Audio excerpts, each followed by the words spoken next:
में, पिछले 5 साल में भी आखिर में आकर एक ग्रुप डी की नौकरी निकाली, और इस 5 साल में भी बाकी जो नौकरियां निकली वो तो भर्ती घोटालों की, पेपर लीक घोटालों की भेंट चढ़ गई। फिर भी कुछ बड़ी नौकरियों में हरियाणा से ज्यादा हरियाणा के बाहर के नौजवानों का नंबर आया। आपने देखा होगा एसडीओ की नौकरी निकली 2020 में 99 में से एसडीओ में 77 बाहर के। उसके बाद आपने देखा 78 एसडीओ इलेक्ट्रिकल लगाए, 78 में से 76 बाहर के, केवल 2 हरियाणा के।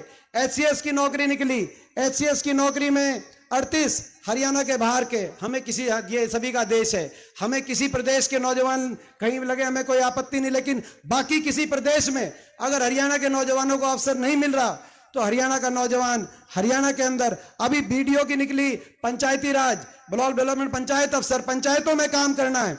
7 बच्चे लगे, 7 में से 5 बाहर के और केवल 2 हरियाणा के। हरियाणा की पंचायतों में काम करने के लिए दूर दराज प्रदेशों से दूसरी भाषा बोलने वाले हरियाणा में कैसे उपयुक्त हो सकते हैं, खट्टर साहब ही बताए। बड़ी नौकरियों में मौका मिला नहीं, केवल ग्रुप डी की नौकरी एक बार 2019 में निकाली और उसके बाद सीटी का चक्कर कटा दिया और आखिर में दोबारा से उसमें ऐसी क्वालिफिकेशन के बच्चे लगे, वो अपनी नौकरी छोड़ के चले गए, दोबारा से वैकेंसी बन गई, दोबारा ग्रुप डी की नौकरी। इलेक्शन के टाइम 5 साल तक घुमा घुमा के दोबारा ग्रुप डी की नौकरी निकालने का काम किया। और उसके साथ साथ अग्निपथ, उसके साथ साथ ऐसी योजना आ गई अग्निपथ, जय जवान जय किसान का नारा दिया था स्वर्गीय लाल बहादुर शास्त्री जी ने, और उस नारे की गूंज, जय जवान जय किसान की गूंज अगर देश के किसी कोने में एक सुनाई देती थी तो वो दक्षिणी हरियाणा अहीरवाल के इस कोने में दे। हरियाणा के अहीरवाल में दीपेंद्र सिंह हुड्डा जमकर बरसे। उन्होंने बीजेपी पर संगीन आरोप लगाते हुए कहा कि बीजेपी ने हरियाणा की जनता को गुमराह किया और नौकरियों में हरियाणा के लोगों को न लेकर बाहर के लोग भर्ती किए, और हुड्डा सरकार में जो प्रति व्यक्ति आय थी उसको पूरा खत्म कर दिया।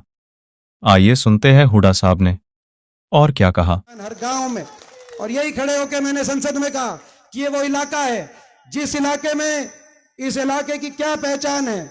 ये मैं तो बचपन से इस इलाके में, और मैं कह सकता हूं कि सांगी गांव मेरी जन्मभूमि हो सकती है, लेकिन कोसली हल्का और दक्षिणी हरियाणा मेरी कर्म भूमि है। इस बात का मुझे गौरव प्राप्त है, इस बात का मुझे गौरव प्राप्त है कि हुड्डा साहब चुनाव लड़ते थे।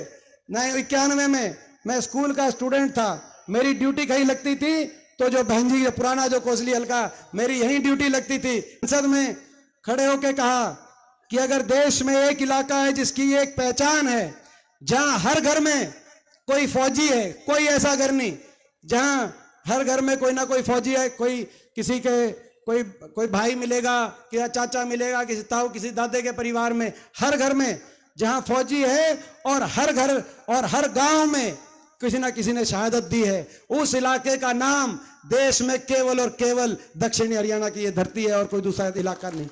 तो ये वो इलाका है। और यहां मांग कर रहे थे अहीर रेजिमेंट की, मैं संसद में खड़े होकर मैंने अहीर रेजिमेंट की हम मांग करते थे, मगर अहीर रेजिमेंट देना दूर है, सरकार ने लागू कर दी अग्निपथ योजना। अग्निवीर भर्ती किए गए। देश की आजादी से लेकर 2019 तक हर साल लगभग 5,500 की पक्की भर्ती हरियाणा से होती थी, और हरियाणा में सबसे ज्यादा अपने इन 3-4 जिलों से होती थी। उस पक्की भर्ती को 2 साल भर्ती नहीं हुई कोविड में, कोरोना काल में, और कोविड में 2 साल भर्ती ना होने के बाद अग्निवीर की योजना आ गई, जिसमें 5,500 की पक्की भर्ती की बजाय पिछले साल 924 अग्निवीर लिए गए हरियाणा से, कुल 924।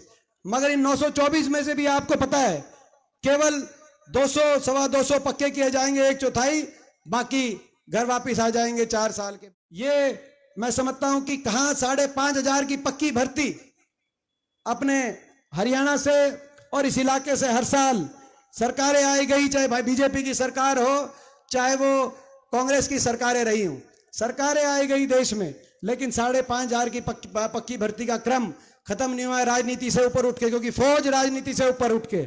इसीलिए मैं राजनीति से ऊपर एक सरकार से पूछना चाहता हूं, इसकी मांग किसने करी?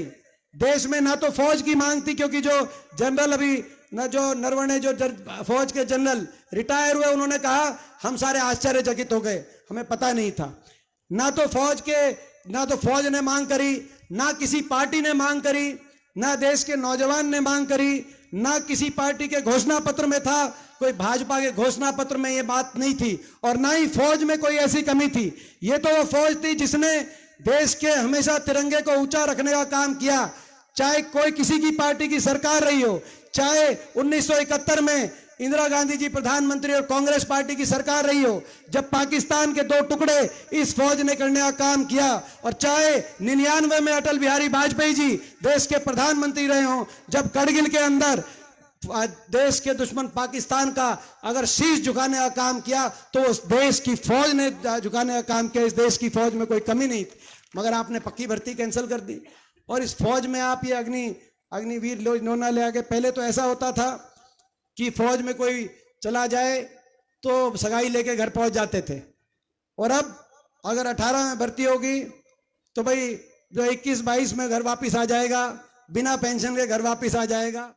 और उसके ऊपर तिरस्कार ऐसा, बीजेपी के एक महासचिव हैं, उन्होंने कैलाश विजयवर्गीय जो महासचिव है भाजपा के, उनका बयान आया जब हमने संसद में आवाज उठाई कि अग्निपथ योजना गलत है, तो इतना घमंड कि उनका बयान आया कि जो अग्निवीर बिना पेंशन के वापस आ जाएंगे, हम देश में बीजेपी के आलीशान दफ्तर खोल रहे हैं, उन दफ्तरों में के आगे चौकीदार लगाने के काम आएंगे।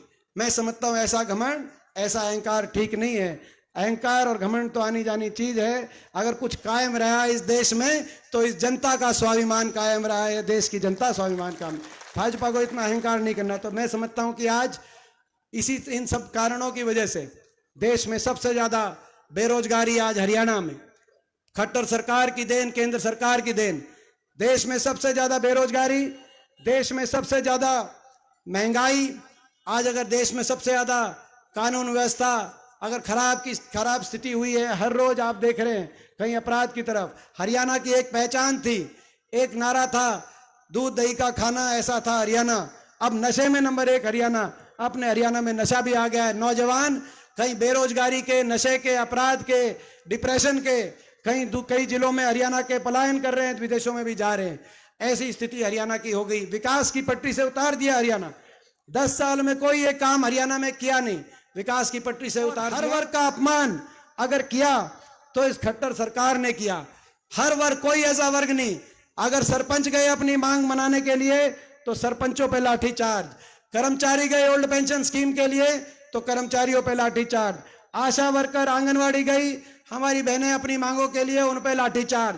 किसान 3 कृषि कानून जो बड़े उद्योगपति समूहों के, अदानी जैसे समूहों के इशारे पे हो रहे थे, उनके लिए किसानों ने आंदोलन किया तो किसानों पे लाठीचार्ज।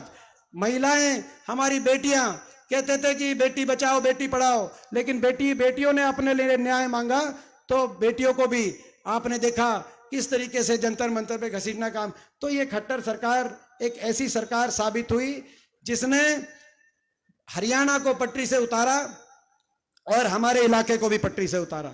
मैं पूछना चाहता हूं, आज खट्टर साहब से पूछना चाहता हूं, आपके 10 साल कार्यकाल के रहे, मैं अब अपने इलाके की भी बात करता हूं।